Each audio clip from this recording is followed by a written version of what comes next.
এবার চিরতরে ইতিহাস হচ্ছে কলকাতার ঐতিহ্যবাহী ট্রাম। জীবনের গতি যেভাবে দিন দিন বাড়ছে তার সঙ্গে তাল মিলিয়ে চলতে পারছে না এই গাড়ি। সেই কারণে এখন যেসব রুটে ট্রাম দেখা যায় সেগুলিও বন্ধ করে দেওয়া হচ্ছে। শুধুমাত্র কলকাতার ঐতিহ্যকে টিকিয়ে রাখার জন্য একটি রুটে ট্রাম চালাবে পরিবহন দপ্তর। এটি হয়তো কলকাতার বুকে চলা শেষ ট্রাম গাড়ি হতে চলেছে। যাত্রীরা পুরানো কলকাতার স্বাদ নিতে চাইলে এই ট্রামে উঠতে পারবেন, কারণ শুধুমাত্র জয় রাইড হিসেবে একটি ছোট্ট রুটে এই ট্রামটিকে চালানো হবে।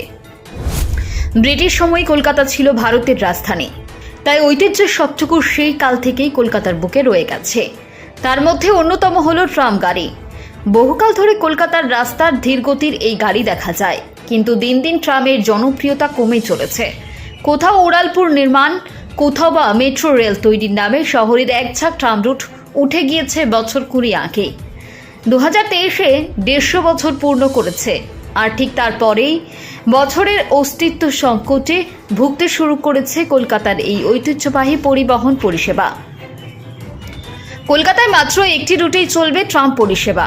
কলকাতা হাইকোর্টকে তাদের এমন সিদ্ধান্তের কথা জানাতে চলেছে পরিবহন দপ্তর। শহরে ট্রাম পরিষেবা চালু রাখার দাবিতে কলকাতা হাইকোর্ট একটি জনস্বার্থ মামলা করেছে ক্যালকাটা ট্রাম ইউজার্স অ্যাসোসিয়েশন। সেই মামলার পরিপ্রেক্ষিতে রাজ্য সরকারের অবস্থান জানতে চেয়েছিল আদালত।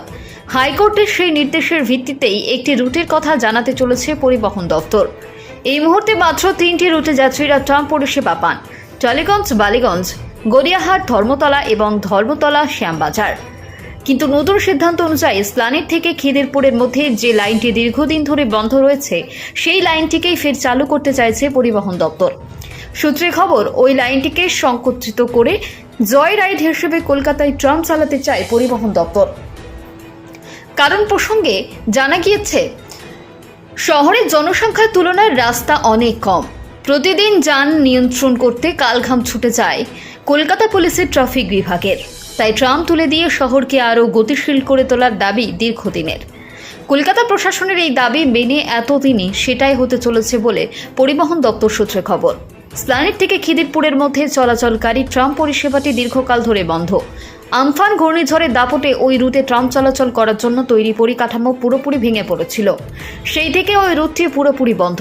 কলকাতা শহরে অন্য রুটগুলি থেকে ট্রাম তুলে দিয়ে আপাতত এই একটি রুটের উপরেই মনোনিবেশ করতে চায় পরিবহন দপ্তর। ট্রামের মতো পরিবেশ বান্ধব ও দূষণহীন যান শহর থেকে তুলে দেওয়ার পক্ষপাতী নয় ক্যালকাটা ট্রাম ইউজার্স অ্যাসোসিয়েশন।